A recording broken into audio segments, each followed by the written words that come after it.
सुप्रभातम बच्चों, आशा और विश्वास है कि आप स्वस्थ होंगे। कक्षा 10वीं की हिंदी की जो पूरक पुस्तक है कृतिका, उसका जो पाठ है जार्ज पंचम की नाक, पाठ संख्या 2। कौन सा पाठ है बच्चों? पाठ संख्या 2, जार्ज पंचम की नाक। इस पाठ से संबंधित वीडियो मैं एक पहले भेज चुका हूँ और कल आपको लिख करके कुछ प्रश्न उत्तर इस पाठ से संबंधित या जितना हमने एक्सप्लेन किया था उन्हीं अनुच्छेदों से आपको लिख करके भेज दिया था।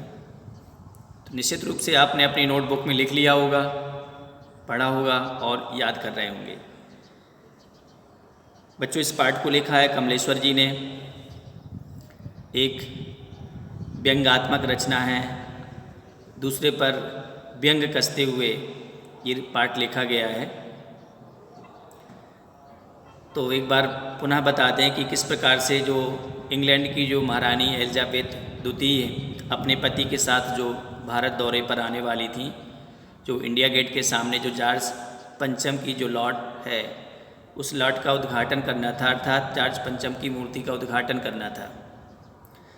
तो दिल्ली को बहुत अच्छे से सजाया जा रहा था, गलियों को साफ़ किया जा रहा था, पुरानी इमारतों को ठीक से रंग रोगन किया जा रहा था। लेकिन सबसे बड़ी समस्या थी जो जार्ज पंचम की नाक, जिस मूर्ति का उद्घाटन करना, उस मूर्ति की अगर नाक ना हो तो निश्चित रूप से इस व्यवस्था में लगे लोगों के लिए भी बड़ी बहुत ही शर्म का विषय था। उनकी भी नाक कट जाती, उनको सज़ा भी मिलने का पूरी गुंजाइश थी, उनको की सज़ा भी मिल सकती थी। इसलिए पूरा जो सरकारी लोग थे उस काम में लगे हुए सबकी बहुत ज़्यादा चिंता बढ़ गई थी। तो ये हुआ कि भाई मूर्तिकार को बुलाया जाए, फिर उसमें नई नाक लगवाई जाए। मूर्तिकार को बुलवाया गया। मूर्तिकार ने देखा कि ठीक है, जिस पत्थर से इस मूर्ति को बनाया गया है उस पत्थर को मंगवाया जाए। वो पत्थर मंगवाने के लिए जो एक उसी विभाग के एक बाबू को काम सौंपा गया कि आप देखिए, फाइलें पलटिए कि ये मूर्ति का पत्थर कहाँ से मंगवाया गया था। बहुत पलटता रहा, देखता रहा, लेकिन उसको कहीं भी यह पता नहीं चला कि ये पत्थर कहाँ से मंगवाया गया। तो उन्होंने कहा कि चलो मैं इसका स्पेसिमेन नमूना लेकर के मैं ही खुद ही जाता हूँ, ढूंढ करके लाता हूँ। तो वो पूरा पश्चिम उत्तर दक्षिण जहाँ जहाँ पर्वत हैं वहाँ गया, जहाँ पत्थरों की खदानें हैं वहाँ गया, और जिस पत्थर से वो लाट बनाई गई थी उस तरह का पत्थर कहीं नहीं मिला। तो उन्होंने कहा कि लगता है कि उस समय अंग्रेज़ों का शासन था, तो ये पत्थर हो सकता है विदेशों से मंगवाया गया हो। तो उन्होंने कहा कि हमारे देश में इतने वर्षों से अंग्रेज रहते रहे हैं, तो यहाँ पर हर चीज़ अंग्रेजियत में ढल गई है, तो निश्चित रूप से ये पत्थर मिल जाना चाहिए, लेकिन पत्थर नहीं मिला। फिर उन्होंने कहा कि ऐसा करते हैं कि हमारे देश में जो हमारे स्वतंत्रता संग्राम सेनानी हैं उनकी जो मूर्तियाँ बनी हुई हैं, जो लाट बनी हुई हैं, उन्हीं की नाक ले करके आते हैं चुपचाप, लेकिन किसी से ज़्यादा शोरगुल ना करें, और ये उन्हीं की नाक ले करके और इसमें नाक लगा देते हैं। तो हमारे जो स्वतंत्रता संग्राम सेनानी हैं, चाहे दादा भाई नौरोजी हों, गोपाल कृष्ण गोखले हों, सरदार वल्लभ भाई पटेल हों, सुभाष चंद्र बोस हों, उत्तर दक्षिण पूर्व पश्चिम जहाँ जहाँ भी हमारे स्वतंत्रता संग्राम सेनानियों की मूर्तियाँ बनी हुई हैं, स्टैचू बनी हुई हैं, वो नाक की नाप ले करके गया तो देखा कि सभी की जो हमारे स्वतंत्रता संग्राम सेनानियों की जो नाक है उस नाक से बड़ी निकली। यहाँ तक कि सन 1942 में शहीद हुए छोटे छोटे स्वतंत्रता संग्राम बालकों की भी नाक उस नाक से बड़ी निकली।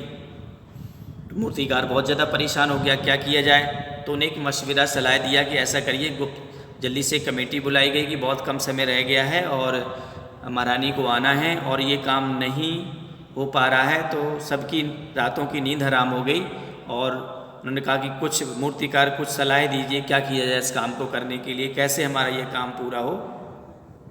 तो उन्होंने एक गुप्त कमरे में मीटिंग रखी गई और जो प्रमुख अधिकारी थे उनको बुला करके कहा कि इसका तो केवल अब एक ही हल है कि इसकी जिंदा नाक लगाई जाए और जिंदा नाक लग जाए, किसी को पता ही ना चले। तो यह प्रयास शुरू हो गया कि भाई ढूंढा जाए कहाँ से क्या किया जाए। तो कमेटी ने इसकी जिम्मेदारी मूर्तिकार को सौंप दी। अखबारों में सिर्फ इतना छापा कि नाक का मसला हल हो गया है, क्योंकि आप लोग जानते हैं समाचार पत्र वाले इस प्रकार के काम काजों को या जो सनसनीखेज खबर होती है उसको छापने के लिए बहुत लालायत रहते हैं, उत्साहित रहते हैं कि सबसे पहले मैं यह खबर अपने समाचार पत्र में छापूँ। तो नाक का मसला उन्होंने केवल इतना छापा कि नाक का मसला हल हो गया है। इंडिया गेट के पास वाली जॉर्ज पंचम की लाट की जो नाक लग रही है, नाक लगने से पहले फिर हथियार बंद है, पैरोदारों की तैनाती होगी, कहीं ऐसा ना हो कि नाक लगवा दें और फिर नाक जो है गायब हो जाए। तो फिर कड़ा पहरा कर दिया गया और जो तालाब सूख गया था उसमें पानी भर दिया गया। इसलिए पानी भर दिया गया क्योंकि जिंदा नाक लगाई जा रही, कहीं ऐसा ना हो कि नाक में कहीं सिकुड़ा ना जाए, कहीं कुछ हो जाए तो वो पानी की जो भाप होगी उससे नाक गीली बनी रहेगी। ताज़ा पानी डाला गया ताकि मूर्ति को लगने वाली जिंदा नाक सूखने ना पाए। इस बात की खबर जनता को नहीं थी। यह सब तैयारियां भीतर ही भीतर चल रही थी। रानी के आने का दिन नज़दीक आता जा रहा था। आखिर एक दिन जॉर्ज पंचम की नाक लग गई। अगले दिन अखबारों में केवल इतनी ही खबर छपी कि नाक लग गई। ये नाक जो है बनावटी नहीं लग रही, लगता है कि जैसे असली ही नाक लगी हो।